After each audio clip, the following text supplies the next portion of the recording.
सर्वेभ्यो नमो नमः। नमस्कार। स्वागत है आपका सरल संस्कृत सुगम संस्कृत में और मैं हूं प्रतिभा दीक्षित। रीड से संबंधित चौथा मॉडल पेपर आज इस वीडियो में हम हल करने वाले हैं।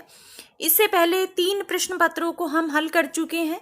अगर आपने पहले वाले वीडियोस नहीं देखे हैं तो रीड यूपी टेट एटसेटेरा करके एक टेट के लिए प्लेलिस्ट है जिससे आप पहले के वीडियोस देख सकते हैं।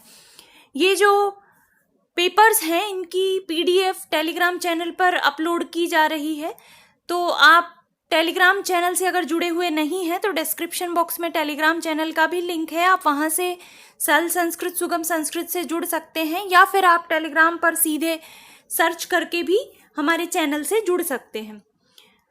कुछ विद्यार्थी आंसर्स के लिए भी बोल रहे थे, तो मैं आज या कल में जो पहले अपलोड कर दिए गए हैं पेपर उनके आंसर अपलोड कर दूंगी, तो आप निश्चिंत रहिए।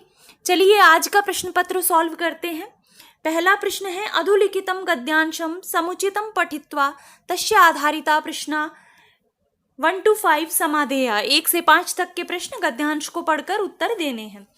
गद्यांश है स्वार्था अंधो मानवः ततेव पर्यावरणम अद्य नाशयति। स्वार्थ से अंधा हुआ मनुष्य ततएव उसी पर्यावरण का अद्य आज नाशयति नाश करता है। स्वल्प लाभाय जना बहुमूल्यानि वस्तुनि नाशयन्ति। अपने थोड़े से लाभ के लिए व्यक्ति लोग बहुमूल्य वस्तुओं का नाश करते हैं। जनाः यंत्रागाराणाम विषाक्तम जलम नद्याम निपातयन्ति। लोग यंत्रागाराणाम कारखानों का विषाक्त जल नदियों में बहाते हैं। तेन मत्स्यादीनाम जलचराणाम च क्षणेन एव नाशो भवति। उससे मत्स्य मछली इत्यादियों का और जलचरों का जल में रहने वाले जंतुओं का क्षण भर में ही नाश हो जाता है। नदी जलम अपि तत्सर्वथा अपेयम जायते। नदी का जल भी उससे किससे कारखानों का दूषित जल मिल जाने से सर्वथा अपेय हो जाता है। मानवः व्यापारः वर्धनाय वन वृक्षान निर्विवेकम छिन्दन्ति। मानव व्यापार के वर्धन के लिए अपने व्यापार को बढ़ाने के लिए वन के वृक्षों का निर्विवेक विवेक रहित छिन्दन्ति विवेक रहित होकर उनको काटते हैं। तस्मात् अवृष्टि प्रवर्धते। और वन के कटने से उससे अवृष्टि अकाल प्रवर्धते अकाल बढ़ जाता है, अवृष्टि बढ़ जाती है, अवृष्टि हो जाती है। वन पशवश्च शरण रहिता ग्रामेषु उपद्रवम विदधति। और इसके अतिरिक्त और क्या होता है वनों के कटने से? जो वन्य पशु हैं वो शरण रहित होकर गांवों में उपद्रव मचाते हैं। जैसा कि हम बहुत बार न्यूज़ में पढ़ते हैं, देखते हैं कि एक पैंथर आ गया, गांव में घुस गया, इसको घायल कर दिया, उसको घायल कर दिया। उसका जो मूल कारण है वो मानव ही है, क्योंकि वो स्वार्थांध होकर वनों का विनाश कर रहा है, जिससे जो वन्य पशु हैं वो गांवों में उपद्रव मचाते हैं। शुद्ध वायुरपि वृक्ष कर्तनात् संकटापन्नो जायते। शुद्ध वायु भी वृक्षों के काटने से संकटापन्न हो जाती है, अर्थात वृक्ष काटने से शुद्ध वायु में भी संकट उत्पन्न हो जाता है। एवं ही स्वार्थांध मानवई। इसी प्रकार ही स्वार्थ में अंधे मानव के द्वारा विकृतिम उपगता विकृति को प्राप्त हुई प्रकृति एव सर्वेषाम विनाशकर्त्री भवति। प्रकृति ही सभी के विनाश का कारण होती है। विकृतिम उपगते पर्यावरणे विविधा रोगा भीषण समस्याश्च संभवन्ति। विकृतिम उपगते पर्यावरणे पर्यावरण की विकृति हो जाने पर विविध रोग और भीषण समस्याएं उत्पन्न हो सकती हैं। तत्सर्वम इदानीं चिंतनीयम प्रतिभाति। ये सभी के लिए यह विषय चिंतनीय प्रतीत होता है, चिंतन के योग्य है। तो पहला प्रश्न है विकृति इत्यस्मिन् पदे प्रकृति प्रत्यय निर्देशयत्। विकृति पद में कौन सी प्रकृति और कौन सा प्रत्यय है? तो वि पूर्वक क्री धातु से कतिन प्रत्यय करके पद निष्पन्न होता है विकृति। तो यहाँ पर हो जाएगा ऑप्शन नंबर स। दूसरा प्रश्न है, अच्छा ये जो पेन का कलर है ये मेरे हिसाब से थोड़ा लाइट रह गया है, तो आप 360 पिक्सल में करके इसको देखिए, क्योंकि कुछ विद्यार्थी बार बार ये कमेंट करते हैं कि वीडियो साफ दिखाई नहीं दे रहा है। तो हो सकता है आप मोबाइल डेटा का यूज़ करते हो तो उसमें ऑटो की जो सेटिंग होती है कई बार 144 पिक्सल हो जाती है, तो आप 360 पिक्सल में करके अगर इसको देखेंगे 360 या उससे ज़्यादा में, तो ये वीडियो आपको क्लियर दिखाई देगा। इसलिए आप थोड़ा सा अपनी पिक्सल्स को बढ़ा लें अगर आपको शब्द देखने में प्रॉब्लम आ रही है तो। दूसरा प्रश्न देखते हैं, विदधति इत्यस्मिन् पदे लकारं धातुं पुरुषं वचनं चिनुत। विदधति जो पद है इसमें कौन सा लकार पुरुष वचन और धातु है? तो ऑप्शन सारे आप देखिए, सोचिए और उत्तर दीजिए। यहाँ पर मैं आपको उत्तर बता देती हूँ। धारणे जो धातु है उससे विपूर्वक लट लकार प्रथम पुरुष बहुवचन का रूप होता है। विदधति जिस प्रकार दा धातु के रूप चलते हैं, ददाति ददतः ददति, इसी प्रकार धा धातु के रूप भी चलते हैं, तो ये हो जाएगा धा धातु लट लकार प्रथम पुरुष बहुवचन। तीसरा प्रश्न है, परंतु स्वार्थान्धो मानवः ततेव पर्यावरणम अद्य नाशयति इत्यत्र कति अव्यय पदानि। इसमें कितने अव्यय पद हैं? तो पहला अव्यय पद तो यहाँ पर हो जाएगा परंतु, दूसरा अव्यय पद यहाँ पर होगा ततएव, तो यहाँ पर ये जो एव है ये दूसरा अव्यय पद होगा, और तीसरा हो जाएगा अद्य। तो कितने अव्यय पद इसके अंतर्गत हैं? 3। ऑप्शन नंबर ब यहाँ पर सही होगा। चौथा प्रश्न है, वृक्षान इत्यस्मिन् पदे का विभक्ति। वृक्षान पद में कौन सी विभक्ति है? तो वृक्षान पद में है द्वितीय विभक्ति बहुवचन, यहाँ पर होगा ऑप्शन नंबर ब। पांचवा प्रश्न है, पर्यावरणम इत्यस्य संधि विच्छेदः स्यात्। पर्यावरणम पद का संधि विच्छेद क्या होगा? तो परि प्लस आवरणम, ई का य होकर और यहाँ पर पद बनेगा पर्यावरणम, तो यण संधि का यहाँ पर विधान किया गया है। अगला है, अधोलिखितम पद्यांशम पठित्वा 6 से 10 प्रश्न समाधेय। पद्यांश को पढ़कर 6 से 10 प्रश्नों के उत्तर देने हैं। पद्यांश है, साहित्य संगीत कला विहीनः साक्षात् पशुः पुच्छ विषाणहीनः तृणं न खादन्नपि जीवमानः तद्भागदेयं परमं पशूनाम्। बहुत ही महत्वपूर्ण और प्रसिद्ध पद्य है। तो इससे संबंधित छठा प्रश्न है, अस्मिन् पद्यांशे कः छंदः। इस पद्यांश में कौन सा छंद है? तो 11 वर्ण आपको प्रत्येक पद्य में दिखाई दे रहे हैं, प्रत्येक पाद में दिखाई दे रहे हैं, तो आपको देखना है इसके भी तृतीय पंक्ति में उपेंद्र वज्रा है और इसके अतिरिक्त इन तीनों पंक्तियों में इंद्र वज्रा है। तो यहाँ पर कौन सा छंद हो जाएगा? यहाँ पर हो जाएगा उपजाति छंद। सातवां प्रश्न है, अस्मिन् पद्यांशे कः अलंकारः। इस पद्यांश में कौन सा अलंकार है? उपमा, रूपक, उत्प्रेक्षा या फिर दृष्टांत। तो इसमें साक्षात पशु ये जो पद है इसमें साहित्य संगीत कला से विहीन जो व्यक्ति है उस पर साक्षात पशु का आरोपण कर दिया गया है, तो यहाँ पर हो जाएगा रूपक अलंकार, ऑप्शन नंबर ब। आठवां प्रश्न है, जीवमानः इत्यस्य कः प्रत्ययः स्यात्। जीवमानः पद में कौन सा प्रत्यय है? तो जीव प्लस मतुप होगा, वतुप होगा, शानच होगा या फिर मानम होगा। कौन सा प्रत्यय यहाँ पर होगा? तो जीव में मतुप प्रत्यय जब होता है तो पुल्लिंग का पद बनता है जीवमानः, तो यहाँ पर हो जाएगा ऑप्शन नंबर अ।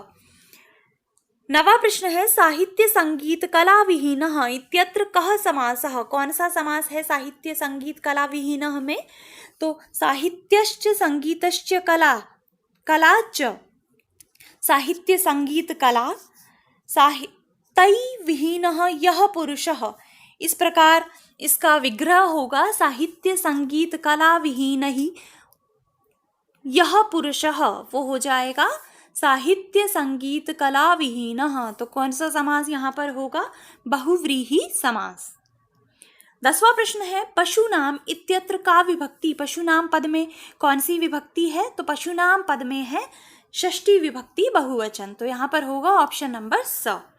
11वां प्रश्न है, 90 इत्यस्य संस्कृत शब्दः कः। संस्कृत शब्द क्या होगा 90 के लिए? नवशतम, नवाशतम, नवति या एकोनशतम। तो यहाँ पर सही उत्तर हो जाएगा नवति, ऑप्शन नंबर स।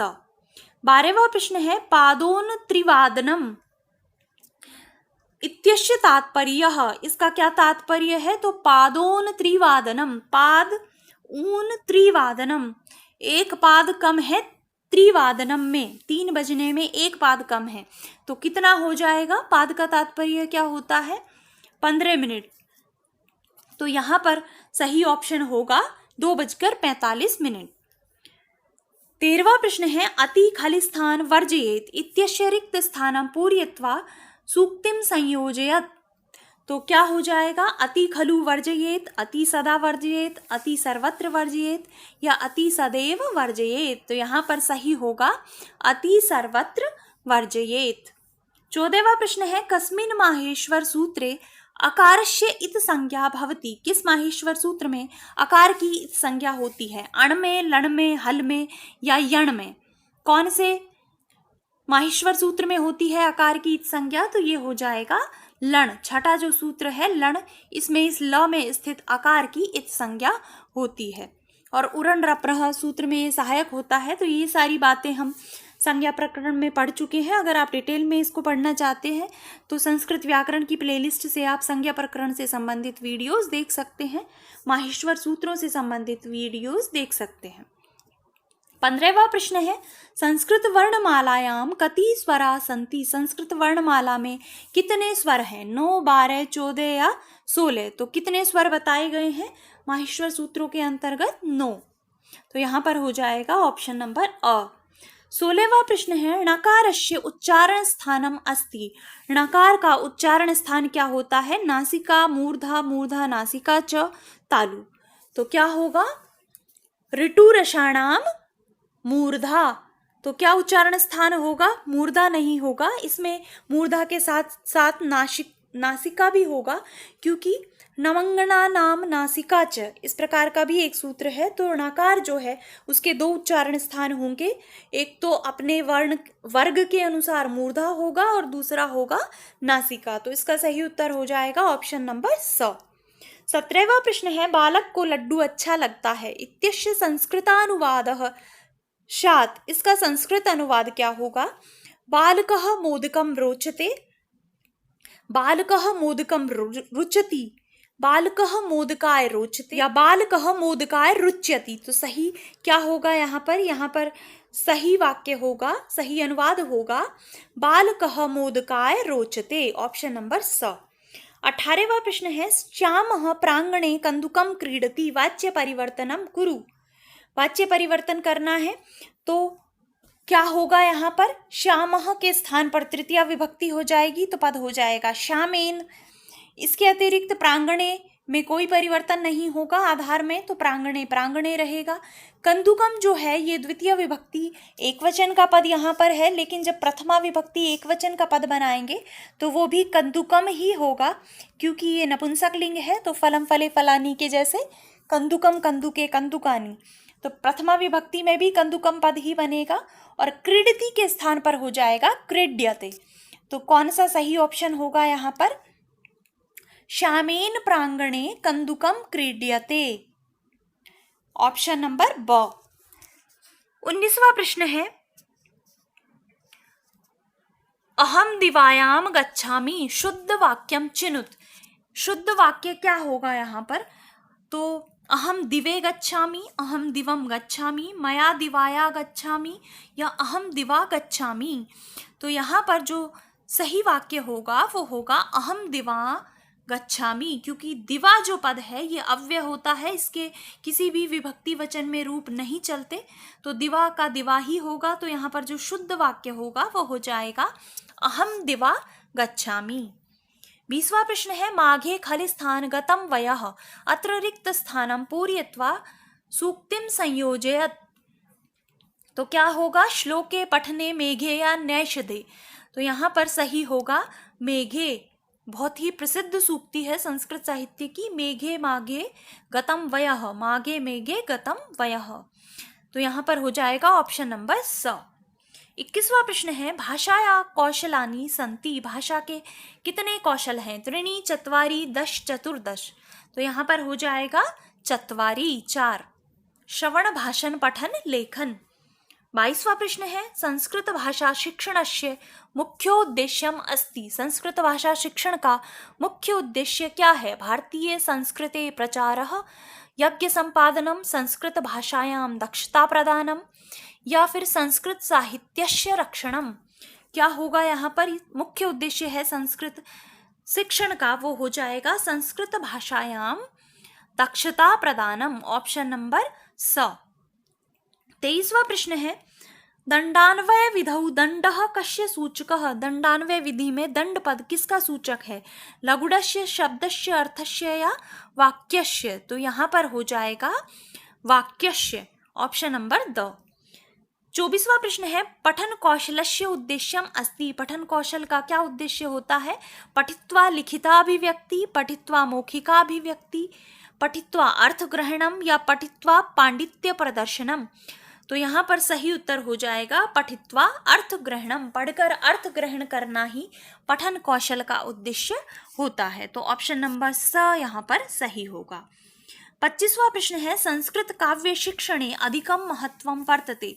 संस्कृत काव्य शिक्षण में अधिक महत्व होता है। वैचारिक विश्लेषणस्य, काव्य पठनस्य, मौन वाचनस्य, सस्वर वाचनस्य। तो काव्य शिक्षण में सर्वाधिक महत्व किसका है? सस्वर वाचनस्य। तो ऑप्शन नंबर द यहाँ पर सही होगा। 26वां प्रश्न है असत्यम वर्तते। असत्य वचन कौन सा है इनमें से? संरचनात्मक उपागमे वाक्यानाम संरचना तत्वम प्रमुखम। संरचनात्मक उपागम में वाक्यों की संरचना का तत्व प्रमुख होता है, तो ये सत्य है, तो ये सत्य हो जाएगा। दूसरा कथन है प्रत्यक्ष विधौ मातृभाषाया प्रयोगः न एव भवति। प्रत्यक्ष विधि में मातृभाषा का प्रयोग नहीं होता, तो ये भी सही कथन है, असत्य नहीं है। तीसरा ऑप्शन है मौखिक विधौ संस्कृतेन एव शिक्षणम। मौखिक विधि में संस्कृत में ही शिक्षण होता है, तो ये बात गलत है। तो यहाँ पर असत्य कथन कौन सा है? यही है कि मौखिक विधि में संस्कृत में ही शिक्षण होता है।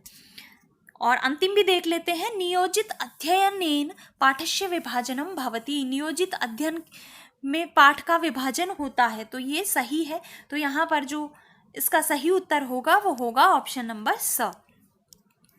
27वां प्रश्न है अनुचितम मेलनम चिनुत। अनुचित मेल को चुनना है, जो उचित नहीं है उनको चुनना है। नाटकम संस्कार शिक्षणम। नाटक का क्या उद्देश्य होता है? संस्कार शिक्षण। व्याकरणम द्विभाषा ज्ञानम। पद्यम रसानुभूति, गद्यम ग्रहणाभिव्यक्तिश्च। तो यहाँ पर अनुचित कौन सा है? व्याकरणम द्विभाषा ज्ञानम। व्याकरण का उद्देश्य क्या होता है? भाषा ज्ञान व्याकरण का उद्देश्य होता है, द्विभाषा ज्ञान नहीं होता। तो यहाँ पर सही हो जाएगा ऑप्शन नंबर ब। 28वां प्रश्न है शिक्षकः छात्रस्य न्यूनतां विज्ञाय तस्य परिमार्जनं करोति। शिक्षक छात्र की न्यूनता को जानकर उसका परिमार्जन करता है। तदा शिक्षकः अत्र कस्य शिक्षणस्य प्रयोगम करोति। तो यहाँ पर शिक्षक कौन सी शिक्षण का प्रयोग करता है? कौन से शिक्षण का उपयोग यहाँ पर करता है? निदानात्मक शिक्षणस्य, उपचारात्मक शिक्षणस्य, उभयो अव या फिर सूक्ष्म शिक्षणस्य। तो न्यूनता को जानकर उसका परिमार्जन अगर करता है शिक्षण, तो क्या हो जाएगा? निदानात्मक और उपचारात्मक दोनों। तो यहाँ पर सही ऑप्शन होगा ऑप्शन नंबर स। 29वां प्रश्न है संप्रेषण इत्यस्य तात्पर्य। संप्रेषण का क्या तात्पर्य होता है? अभिव्यक्ति, श्रवणम, ग्रहणम या फिर विचार विनिमय। तो संप्रेषण का तात्पर्य होता है अपने विचारों का आदान प्रदान करना, विचारों का विनिमय करना। तो यहाँ पर सही ऑप्शन हो जाएगा ऑप्शन नंबर द। और अंतिम प्रश्न है मूल्यांकनस्य विशेषता नास्ति। मूल्यांकन की विशेषता नहीं है। सतत प्रक्रिया, मूल्यांकनस्य क्षेत्रम सीमितम, मूल्यांकनः गुणात्मकं भवति, मूल्यांकनस्य कृते मापनम आवश्यकम। तो कौन सी मूल्यांकन की विशेषता नहीं है? मूल्यांकन सतत प्रक्रिया होती है, ये गुणात्मक होता है, मूल्यांकन में मापन आवश्यक होता है। तो ये तीनों ही सही हैं। मूल्यांकन का क्षेत्र सीमित नहीं व्यापक होता है, तो यहाँ पर जो सही ऑप्शन हो जाएगा वो होगा ऑप्शन नंबर ब। तो इस प्रकार से ये 30 प्रश्न है। आपको ये प्रश्न कैसे लगे, इसके अतिरिक्त आपके अगर कोई डाउट है तो आप कमेंट कर सकते हैं, मैं यथासंभव आपका समाधान करने का प्रयास करूंगी। अच्छा, पिछले वीडियो में विद्यार्थियों को जो 19वां प्रश्न था वाच्य परिवर्तन से संबंधित, उसमें कुछ कठिनाई आ रही थी, उसको मैं अभी एक बार आपको समझा देती हूँ। सा कथा पठितवती वाच्य परिवर्तनम कुरु। अब हालांकि ये मैंने आपको लंग लकार का दे दिया है, आपके पाठ्यक्रम में लट लकार का नहीं है, मैं आपको यहाँ पर समझा देती हूँ, लेकिन फिर भी अगर आपको ये थोड़ी परेशानी हो तो आप इसको छोड़ सकते हैं, क्योंकि आपके सिलेबस में लट लकार के ही परिवर्तन से संबंधित प्रश्न आएगा। देखिए, ये लंग लकार का रूप है। लंग लकार में त और तवतु दो प्रत्यय होते हैं। तो जब कर्तृवाच्य का वाक्य होता है तो हम कर्ता के अनुसार तवतु प्रत्यय का प्रयोग करते हैं। तो यहाँ पर कर्ता है सा, कर्तृवाच्य है, तो यहाँ पर पठ धातु के साथ जब तवतु प्रत्यय का प्रयोग होगा तो स्त्रीलिंग का पद जब हम बनाएंगे तो बनेगा पठितवती। लेकिन जब हम इसको कर्मवाच्य में परिवर्तित करेंगे तो कर्मवाच्य में कत प्रत्यय का प्रयोग होगा भूतकाल के लिए, और वो जो पद है वो कर्म के अनुसार बनेगा। तो देखिए, यहाँ पर ये परिवर्तित होके तृतीया का रूप हो जाएगा, कथाम के स्थान पर प्रथमा कथा आ जाएगी, और जब पठ धातु से कत प्रत्यय लगाएंगे तो पद बनेगा पठत। इस प्रकार पद बनता है। अब कथा के अनुसार स्त्रीलिंग का पद हमें बनाना है, तो यहाँ पर हो जाएगा पठिता पद। तो इस प्रकार से यहाँ पर पठ्यते नहीं आएगा, पठिता आएगा, क्योंकि ये लंग लकार का वाक्य है। तो आशा है आप समझ गए होंगे। अगर आपको और भी इंटरेस्ट है तो हमने जब NCERT की बुक से त और तवतु प्रत्ययों को पढ़ा था तो वहाँ हमने ये वाच्य परिवर्तन से संबंधित बात की है, आप उस वीडियो की मदद भी ले सकते हैं। इसके अतिरिक्त अगर आपको बिल्कुल भी समझ नहीं आ रहा है तो आप अभी के लिए ये ड्रॉप कर सकते हैं, क्योंकि आपके पाठ्यक्रम में केवल लट लकार है, तो रीट में लट लकार से संबंधित प्रश्न ही वाच्य परिवर्तन में पूछा जाएगा। तो आशा है ये आपको समझ आया होगा। इसी के साथ आज के वीडियो को समाप्त कर देते हैं, मिलेंगे नेक्स्ट वीडियो में। तब तक अगर आपको वीडियो पसंद आए तो आप लाइक अवश्य करें, अपने मित्रों के साथ इसे अधिक से अधिक शेयर करें, और अगर आपने अभी तक चैनल को सब्सक्राइब नहीं किया है तो चैनल को सब्सक्राइब कर लें, और उसके बगल में जो घंटी का निशान है उसे भी दबा दें, ताकि आगे जब भी वीडियो अपलोड हो तो आपको उसका पता चल सके। मिलेंगे नेक्स्ट वीडियो में। धन्यवाद।